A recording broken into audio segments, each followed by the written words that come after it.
ಜನ ನಾವು ಅಪ್ಡೇಟ್ ಮಾಡ್ತಿದೀವಿ. ತಾಳ್ಮೆ ಇರಬೇಕು.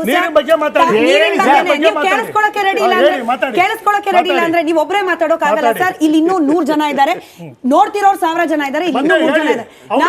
ನಮಗ್ ನಮ್ ಕೆಲಸ ಮಾಡೋದು, ನಮಗ್ ನಮ್ ಕೆಲಸ. ನಾನು ಅಬ್ಜೆಕ್ಟ್ ಮಾಡ್ದೆ ಅಲ್ವಾ, ನೀವು ನೋಡಿದ್ರಿ ಅಲ್ವಾ, ಅಬ್ಜೆಕ್ಟ್ ಮಾಡ್ದೆ ಅಲ್ವಾ? ಜನರನ್ನ ಕೇಳೋಣ ರೀ. ಇದೇನದು?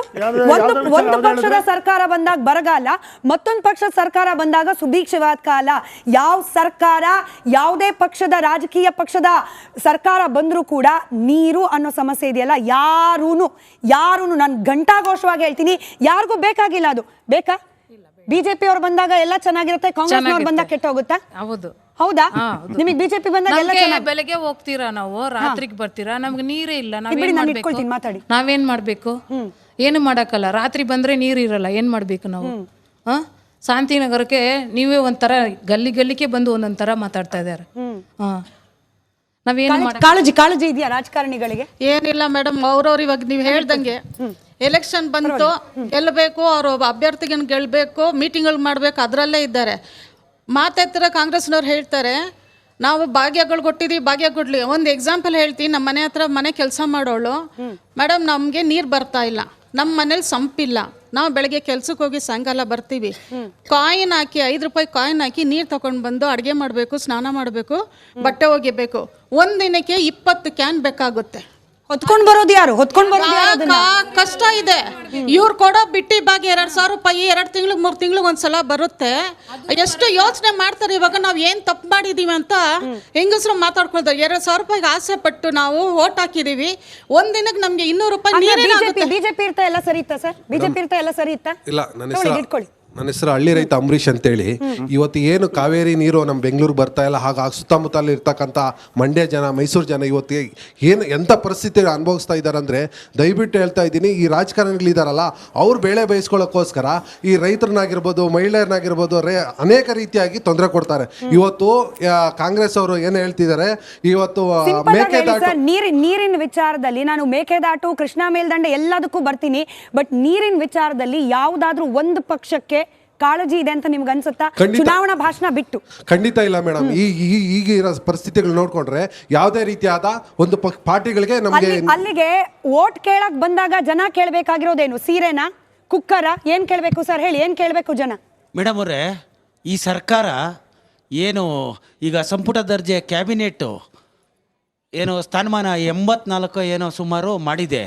ಆದರೆ ಇಲ್ಲಿ ಬೆಂಗಳೂರಿನಲ್ಲಿ ನೀರಿನ ಕೊರತೆಗೆ ಯಾರಾದರೂ ಒಬ್ಬರು ಒಂದು ಆಫೀಸರ್ ನೇಮಕ ಮಾಡಿ ಆ ಏರಿಯಾ ವೈಸ್ 28 ಕ್ಷೇತ್ರದಲ್ಲಿ ನೀರಾವರಿಗೆ ಏನು ಪ್ರಾಬ್ಲಮ್ ಇದೆ, ಕುಡಿಯೋ ನೀರಿಗೆ ತೊಂದರೆ ಇದೆ ಅಂತ ಯಾರಾದರೂ ಒಬ್ಬ ವ್ಯಕ್ತಿನ ನೇಮಕ ಮಾಡಿದ್ದಾರಾ? ಇಲ್ಲ ನೀರಾವರಿ ತೊಂದರೆ ಬಗ್ಗೆ ಯಾವುದಾನ ಮೀಟಿಂಗ್ ಮಾಡಿದ್ದಾರಾ? ಇವ್ರೇನು ಗೊತ್ತಾ, ಬರೀ ಗ್ಯಾರಂಟಿ ಸಮಾವೇಶ, ನೀರಿನ ತೊಂದರೆ ಬಗ್ಗೆ ಇದುವರೆಗೂ ಯಾವುದೇ ಒಂದು ತೀರ್ಮಾನ ತಗೊಳ್ಳಲ್ಲ ಸರ್. ಯಾಕೆ ಗೊತ್ತಾ, ನೋಡಿ ರಾಜ್ಯದ ಜನರ ಪರಿಸ್ಥಿತಿ ಹೆಂಗಿದೆ ಅಂದ್ರೆ, ಕ್ಷಮೆ ಇರಲಿ ನೋಡಿ, ಇದು ಪರಿಸ್ಥಿತಿ. ಖಾಲಿ ಕೂಡ ಇಷ್ಟೇ ನೋಡಿ ಸರ್. ಇದ್ರಲ್ಲಿ ತುಂಬಿಸಿ ನಿಮ್ಮ ಭಾಷಣಗಳನ್ನ, ಬಿಜೆಪಿ ಭಾಷಣ, JDS ಭಾಷಣ, ಕಾಂಗ್ರೆಸ್ ಭಾಷಣ, ಇದ್ರಲ್ಲಿ ತುಂಬಿಸಿ ಮಾರ್ಕೊಳ್ಳಿ. ಇದು ರಾಜ್ಯದ ಪರಿಸ್ಥಿತಿ, ರಾಜ್ಯದ ಜನರ ಪರಿಸ್ಥಿತಿ. ಕುಡಿಯೋಕೆ ಒಂದು ಹನಿ ನೀರನ್ನು ಕೇಳಿದ್ರೆ ನೀವು ಈ ಪಕ್ಷದವರು ಓಟ್ ಹಾಕಿಲ್ಲ, ಆ ಪಕ್ಷದವರು ನಾನು ಬರ್ತೀನಿ ಮತ್ತೆ ಹೇಳಿ ಸರ್.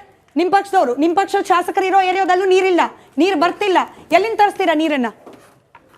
ನೋಡಿ, ಇಡೀ ದೇಶದೊಳಗಡೆಗೆ ಕುಡಿಯೋ ನೀರಿಗಿನ ತೊಂದರೆಗಳನ್ನು ಸ್ಟಾಪ್ ಮಾಡಬೇಕು, ಶುದ್ಧವಾದ ಕುಡಿಯೋ ನೀರು ಹೋಗಬೇಕು ಅಂತಲೇ ಜಲಜೀವನ್ ಮಿಷನ್ ಮಾಡಿದ್ದು. ಇವತ್ತು 12 ಕೋಟಿ ಮನೆಗೆ ನಲ್ಲಿಗಳು, ಬಡವರ ಮನೆಗೆ ನಲ್ಲಿಗಳನ್ನ ಕನೆಕ್ಷನ್ ಕೊಟ್ಟಿದ್ದು ಕರ್ನಾಟಕದಲ್ಲಿ.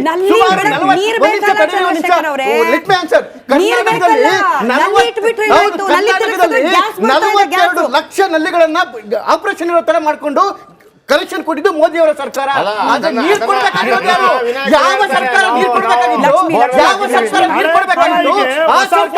ಇಡೀ ನೀರನ್ನು ತಮಿಳುನಾಡಿಗೆ ಬಿಟ್ಟು ಇವತ್ತು ಬರ ಸೃಷ್ಟಿ ಮಾಡಿದ್ದಾರೆ. ಈ ದರಿದ್ರ ಸರ್ಕಾರದ ಮಹಾಲಕ್ಷ್ಮಿ ಅವರೇ, ಈಗ ಕಾಂಗ್ರೆಸ್ನ ನಾಯಕರಾಗಿರುವಂತ AICC ಅಧ್ಯಕ್ಷ, KPCC ಅಧ್ಯಕ್ಷರಾಗಿರುವಂತ DK ಶಿವಕುಮಾರ್ ಅವರು ನನ್ನ ನೀರು ನನ್ನ ಹಕ್ಕು ಅಂತೇಳಿ ಭಾಳ ಒಂದು ಹೋರಾಟವನ್ನು ಮಾಡಿದರು. ಅದು ಪಕ್ಷದ ವತಿಯಿಂದ ಆಗಿದ್ರು ಕೂಡ ಎಲ್ಲರೂ ಅದನ್ನು ಸ್ವಾಗತಿಸಬೇಕಾಗುತ್ತೆ, ಯಾಕಂದರೆ ನೀರು ನಮಗಿರುವಂಥ ವಿಚಾರ. ದೇವೇಗೌಡರು ಕೂಡ ಅಲ್ಲಿ ಕೈ ಮುಗಿದು ರಾಜ್ಯಸಭೆಯಲ್ಲಿ ಕೇಳಿಕೊಂಡು ನಮಗೆ ಮೇಕೆದಾಟು ವಿಚಾರಕ್ಕೆ ಅನುವು ಮಾಡಿಕೊಡಿ ಅಂತ ಹೇಳಿ. ಇದೇ INDA ಮೈತ್ರಿಕೂಟದ DMK ಅವರು ತಮ್ಮ ಮ್ಯಾನಿಫೆಸ್ಟೋದಲ್ಲಿ ಹೇಳಿದ್ದಾರೆ ಮೇಕೆದಾಟು ಯೋಜನೆ ಏನಾದರೂ ಅನುಷ್ಠಾನ ಅದನ್ನು ನಾವು ನಿಲ್ಲಿಸ್ತೀವಿ ಅಂತ. ಇಲ್ಲಿ ತನಕ ಅದರ ಬಗ್ಗೆ ಒಂದು ಮಾತಾಡಿಲ್ಲ. ಇಲ್ಲಿ ಇವತ್ತು ನೀರಿಲ್ಲ. ಆಮೇಲೆ ಕಾವೇರಿ ವಿಚಾರಕ್ಕೆ ಸಂಬಂಧಪಟ್ಟಾಗ ಅವತ್ತು ಹೇಳೋದಕ್ಕಿಂತ ಮೊದಲೇ ಸ್ಟಾಲಿನ್ ಅವರು ಒಂದು ಫೋನ್ ಮಾಡೋದಕ್ಕಿಂತ ಮೊದಲೇ ನೀರನ್ನು ಬಿಟ್ಬಿಟ್ರು. ಇವತ್ತಿನ ಈ ಪರಿಸ್ಥಿತಿಗೆ ಯಾರು ಕಾರಣ ಆಗಿದ್ರೆ? ನಾವು ಕರ್ನಾಟಕ ಜನತೆಯಲ್ಲಿ ಎಲ್ಲ ಪಕ್ಷದವರು ಇರ್ರೆಸ್ಪೆಕ್ಟಿವ್ ಆಫ್ ಎನಿ ಪಾರ್ಟಿ ಕ್ಷಮೆ ಕೇಳಬೇಕಾಗತ್ತೆ. ಯಾಕೆ ಕ್ಷಮೆ ಕೇಳಬೇಕಾಗುತ್ತೆ ಅಂತಂದ್ರೆ, ನಾವು ಜಾತಿ ಧರ್ಮ ಮೂಢನಂಬಿಕೆಗಳ ಮೇಲೆ ಇವತ್ತು ನಮ್ಮ ಬೇಳೆ ಬೇಯಿಸ್ಕೊಳಕ್ ಹೋಗ್ತಿದೆ ಹೊರತು ಜನಗಳ ಒಂದು ಕಷ್ಟ ಮೂಲ ಸೌಕರ್ಯ ರೀ, ಕುಡಿಯೋ ನೀರು ಅನ್ನೋದು ಒಂದು ಜನಗಳು ನಾವು ಇವತ್ತು ಬೀದಿಗಿಳಿದು ಕೇಳೋ ಅಂತ ಪರಿಸ್ಥಿತಿ ಮಾಡಿದ್ಯಾರು? ಎಲ್ಲಾ ಸರ್ಕಾರಗಳು, ಅವರು ಇವರು ಅಂತಲ್ಲ, ಎಲ್ಲಾ ಸರ್ಕಾರ ನಮ್ಮನ್ನ ಆಳಿದಂತ, ನಮ್ಮ ರಾಜ್ಯವನ್ನ ಆಳಿದಂತ ಎಲ್ಲಾ ಸರ್ಕಾರಗಳು ಮಾಡಿದಂತ ತಪ್ಪು ಇದು ನೆನ್ನೆ ಇವತ್ತು ಶುರು ಆಗಿದ್ದಲ್ಲ. ನಮಗೆ ನೀರಿನ ಸಮಸ್ಯೆ ನೆನ್ನೆ ಇವತ್ತು ಕಳೆದ 10 ವರ್ಷಗಳಿಂದ ನಮಗೆ ನೀರಿನ ಸಮಸ್ಯೆ ಸಣ್ಣದಾಗಿ ತೋರ್ಸ್ಕೊಂಡು ಬಂದಿದೆ. ಇವತ್ತು ನಾವು ಅದನ್ನ ಎದುರಿಸ್ತಾ ಇದ್ದೀವಿ. ಕಳೆದ 10 ವರ್ಷಗಳಿಂದ ಪ್ಲಾನ್ ಮಾಡ್ತಿರೋದು ಇವತ್ತು ನಾವು ಎದುರಿಸಬೇಕಾಗಿರುವಂತ ಪರಿಸ್ಥಿತಿ ಬಂದಿದೆ. ಕರ್ನಾಟಕ ಗ್ರೌಂಡ್ ಲೆವೆಲ್ ಕಮಿಟಿ ಅಂತ ಒಂದಿದೆ, ಅಥಾರಿಟಿ ಅಂತ ಒಂದಿದೆ. ಅವರು 2019 ಕೊಟ್ರಿ. 2000 ಇಸ್ವಿಯಲ್ಲೇನೆ 2000 ಇಸ್ವಿಯಲ್ಲಿ ಗ್ರೌಂಡ್ ಲೆವೆಲ್ ಅಥಾರಿಟಿ ಅವರು 2000 ಇಸ್ವಿಯಲ್ಲಿ ರೆಡ್ ಝೋನ್ ಅಂತ ಒಂದು ಮಾಡ್ತಾರೆ. ಕೊಳವೆ ಬಾವಿಗಳನ್ನ ಕೊರಿಬಾರ್ದು ಅಂತ ಕೆಲವೊಂದು ಏರಿಯಾಗಳನ್ನ ನೇಮಿಸ್ತಾರೆ. ಅಲ್ಲಿ ಪ್ರೈವೇಟ್ ಆಗಿ ಕೊರೆಯಂಗಿಲ್ಲ, ಕೊಳವೆ ಬಾವಿಗಳನ್ನ ಮನೆಗಳಿಗೆ ಕೊರ್ಸ್ಕೊಳ್ಳಂಗಿಲ್ಲ. ಕನ್ಸ್ಟ್ರಕ್ಷನ್ ಸೈಟ್ ಅಂತ 2019 ಅಲ್ಲಿ ನಮ್ಮ ಬಿಲ್ಡಿಂಗ್ ಕಟ್ಟೋದಕ್ಕೆ ಕೊಳವೆ ಬಾವಿಗಳನ್ನ ಕೊರೆಯೋಗಿಲ್ಲ ಅಂತ ಅಂದ್ಬಿಟ್ಟು ಒಂದು ರೂಲ್ ಮಾಡ್ತಾರೆ. ಆ ರೂಲ್ನ ಎಷ್ಟು ನಮ್ಮ ರಾಜ್ಯ ಸರ್ಕಾರಗಳು ಪಾಲನೆ ಮಾಡಿದೆ? ಅವ್ರಿಗೆ ಫೈನ್ಗಳಾಗ್ತಾರೆ ಕೊರೆದ್ರೆ. ಎಷ್ಟು ಜನಕ್ಕೆ ಫೈನ್ ಹಾಕಿದ್ದೀರಾ? ಒಂದು ಬಿಲ್ಡಿಂಗ್ ಕಟ್ಟಬೇಕು ಅಂತಂದ್ರೆ 400 ಮನೆ, ಒಂದು ಅಪಾರ್ಟ್ಮೆಂಟ್ ಕಟ್ಟಬೇಕು ಅಂದ್ರೆ ಎಷ್ಟು ಲಕ್ಷ ನೀರು ಬೇಕು ನಮಗೆ?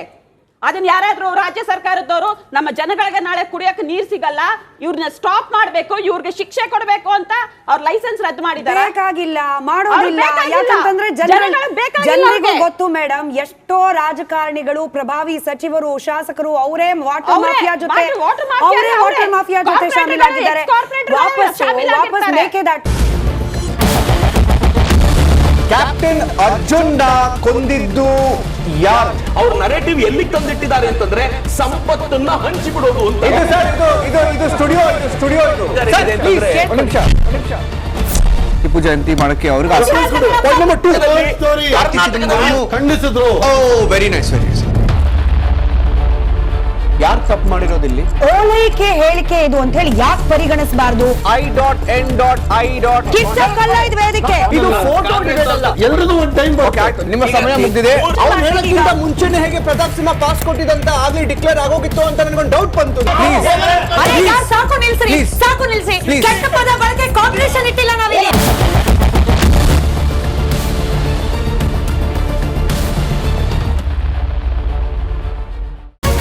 ರಿಪಬ್ಲಿಕ್ ವರ್ಲ್ಡ್ ಆಪ್ ಇದು ಕೇವಲ ಅಪ್ಲಿಕೇಶನ್ ಅಲ್ಲ, ಸಮಗ್ರ ಸುದ್ದಿಗಳ ಸಂಪರ್ಕ ಮಾರ್ಗಕ್ಕೆ ಕ್ರಾಂತಿಕಾರಿ ಬದಲಾವಣೆ.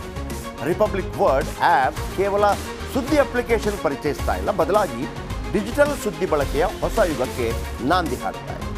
ಇದೊಂದು ಬ್ರೇಕಿಂಗ್ ನ್ಯೂಸ್, ಪ್ರಭಾವಶಾಲಿ ಕಾರ್ಯಕ್ರಮಗಳಿಗೆ ಗಟ್ಟಿಯಾದ ನ್ಯೂಸ್. ಇಲ್ಲಿ ಕೇವಲ ತಾಜಾ ಸುದ್ದಿ, ಅದರ ನೇರ ಪ್ರಸಾರ ಮತ್ತು ಚರ್ಚೆಗಳಿಗೆ ಮಾತ್ರ ಅವಕಾಶ. ರಿಪಬ್ಲಿಕ್ ವರ್ಲ್ಡ್ ಆಪ್ ಡೌನ್ಲೋಡ್ ಮಾಡಿಕೊಳ್ಳಿ. ಗೂಗಲ್ ಪ್ಲೇ ಸ್ಟೋರ್ ಮತ್ತು ಆಪಲ್ ಆಪ್ ಸ್ಟೋರ್ನಲ್ಲಿ ಲಭ್ಯವಿದೆ.